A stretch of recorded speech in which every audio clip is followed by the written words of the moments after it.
दोस्तों, ये काल्पनिक कहानी आपके मनोरंजन के लिए बनाई गई है। आप इसे देखें, सुने और इसका आनंद ले। रात के 11 बजे एक घर में दो बहू के होते हुए भी सास बर्तन साफ कर रही थी। तभी बर्तनों की आवाज से परेशान होकर बड़ी बहू ने अपने पति से कहा कि जाओ अपनी माँ से मना करो कि इतनी रात को बर्तन साफ न करे। रोज रोज तुम्हारी माँ की वजह से हमारी नींद खराब होती है और फिर सुबह को भी 5 बजे उठ जाती है।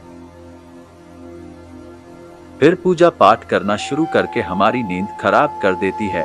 अब जाओ, भी सोच क्या रहे हो, अपनी माँ को मना करो। तभी उसका पति बेड से उठता है और रसोई की तरफ जाता है। रास्ते में उसे छोटे भाई के कमरे से भी वही बातें सुनाई देती हैं जो बातें उसके कमरे में हो रही थी। तभी सब कुछ सुनकर वह छोटे भाई के कमरे का दरवाजा खटखटा देता है तो उसका छोटा भाई बाहर आता है। फिर वह दोनों भाई मिलकर अपनी माँ के पास रसोई घर में जाते हैं और अपनी माँ के साथ बर्तन साफ करने में उनकी मदद करते हैं। उनकी माँ उन्हें बर्तन साफ करने से मना करती है, पर बेटे अपनी माँ से बहुत प्यार करते थे। उन्होंने कहा कि माँ, आप आराम कर लीजिए, बर्तन हम धो लेंगे।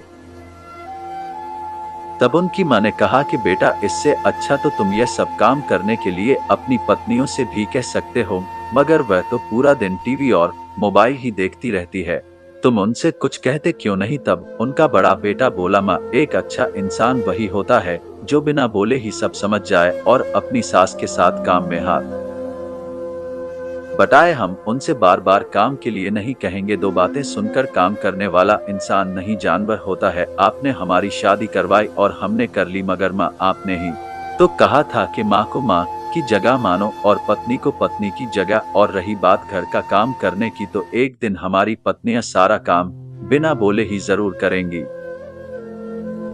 और बाकी हम दोनों बेटे हैं ना आपके साथ। इतने में ही उनके पिताजी भी आ गए और उन्होंने उनकी सारी बातें सुन ली। तभी वह भी उनके साथ काम करवाने लगे। यह सब देखकर उनके दोनों बेटे हंसने लगे। तो पिता ने कहा, भाई हंस क्यों रहे हो, मैंने भी बचपन में बहुत बर्तन मांजे हैं, क्योंकि तुम्हारी बुआ तो थी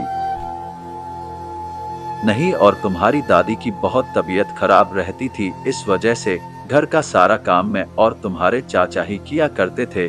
जब सारा काम हो गया तो दोनों बेटे अपने अपने कमरे में चले गए। तब उनकी पत्नियों ने पूछा कि तुमने इतनी देर कैसे लगा दी। तो उनके पतियों ने कहा कि हम दोनों भाई अपनी माँ के साथ बर्तन साफ करवा रहे थे और साथ में पिताजी भी आ गए थे। इस बात से उनकी पत्नियां बहुत चिढ़ गई, लेकिन फिर उनको थोड़ा बुरा लगा कि उनके होते हुए भी उनके पति घर का काम कर रहे हैं। फिर वह सभी सो गए।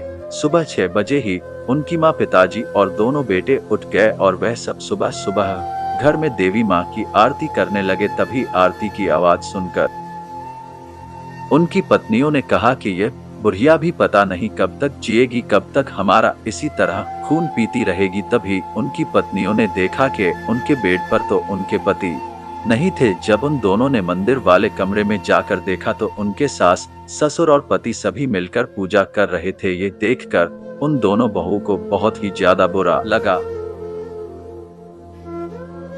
तभी उनके पति ने उन्हें देख लिया और कहा, अरे तुम जल्दी क्यों उठ गई हो, जाओ सो जाओ, अभी तो 7 ही बजे हैं। ये कहकर उन दोनों के पति अपनी माँ के साथ रसोई में चले गए और नाश्ता बनवाने में अपनी माँ का हाथ बटाने लगे। और ये सब उनकी पत्नियां छुप कर देख रही होती है। अब उनको मन में थोड़ा बुरा लग रहा था, लेकिन अभी भी उन दोनों बहुओं में घमंड भरा हुआ था। वह ये सब देखकर भी अपनी सास और पतियों की मदद करने रसोई में नहीं गई। तभी एक दिन बड़ी बहू का पति अपनी पत्नी के पास आया और उससे कहने लगा कि जो मैंने तुम्हें 10,000 रुपए दिए थे वह मुझे अभी के अभी चाहिए, क्योंकि अभी अभी माँ के अचानक ही बहुत ज्यादा तबीयत खराब हो गई है।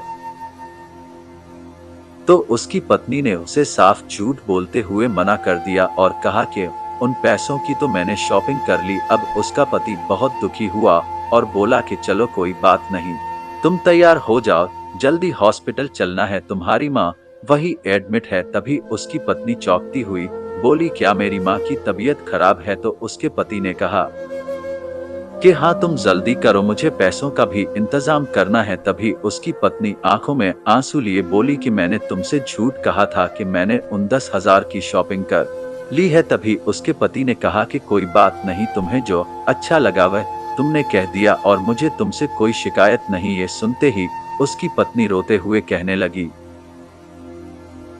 कि आप मुझे माफ कर दो, मैं बहुत बुरी हूँ। तुम्हें मेरी माँ की कितनी फिक्र है और हम दोनों बहनें हैं जिन्होंने तुम्हारी माँ की कभी इज्जत ही नहीं की। ना हम घर का काम करती हैं, फिर भी तुमने हमें कुछ नहीं कहा। हमें माफ कर दो प्लीज। तब उसके पति ने कहा कि मैं तुमसे बहुत प्यार करता हूँ, इसीलिए मैं तुम्हें नहीं डांट सकता। और रही काम करने की बात, वह तुम्हारी मर्जी है। जैसा तुम हमसे प्यार करती हो वैसा ही करो। और अगर तुमने मेरी माँ की इज्जत नहीं की तब भी मैं तुम्हारी माँ की इज्जत करूंगा। ये कहकर उसका पति चला गया। तभी उसकी छोटी बहन भी आ जाती है और दोनों बहनें मिलकर बहुत रोती है और बहुत पछताती है।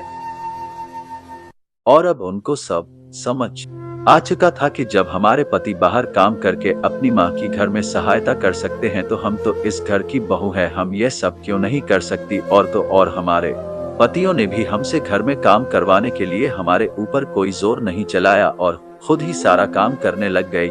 ये हमारे पति नहीं देवता है, वरना इनकी जगह कोई और होता तो हमसे लड़ाई करके या हमें मारपीट कर हमसे घर का सारा काम करवाते, मगर इन्होंने ऐसा बिल्कुल नहीं किया और हमारी सास ने भी हमें कुछ नहीं कहा। अब हमारा ये फर्ज है कि हम भी अपनी सास और पतियों की खूब सेवा करेंगे। ये सोचकर वह दोनों बहनें अगले दिन से ही रसोई घर में चली गई और चुपचाप काम करने लगी और अपने पतियों से कहने लगी कि आप माँ जी को लेकर कमरे जाएं, हम दोनों बहनें सारा काम कर लेंगे। तो उनके पति ने कहा कि नहीं, हम कर लेंगे, तुम दोनों बहनें आराम कर लो। तभी उनकी दोनों पत्नियों ने कहा कि नहीं नहीं, अब हम ये गलती नहीं कर सकते, तुम इतने अच्छे हो कि अब हमें हमारी गलतियों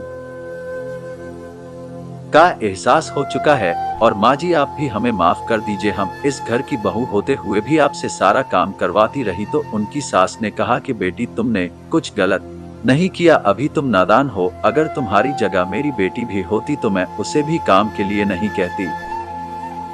तुम मेरी बहू बाद में पहले बेटी हो। ये सुनकर वह दोनों बहू अपनी सास के पैरों में गिर गई और उनसे खूब माफी मांगने लगी और बेटे भी बहुत खुश थे। वह दोनों ये सोचकर खुश थे क्योंकि उनको अपनी पत्नी से लड़ाई भी नहीं करनी पड़ी और वह सुधर भी गई।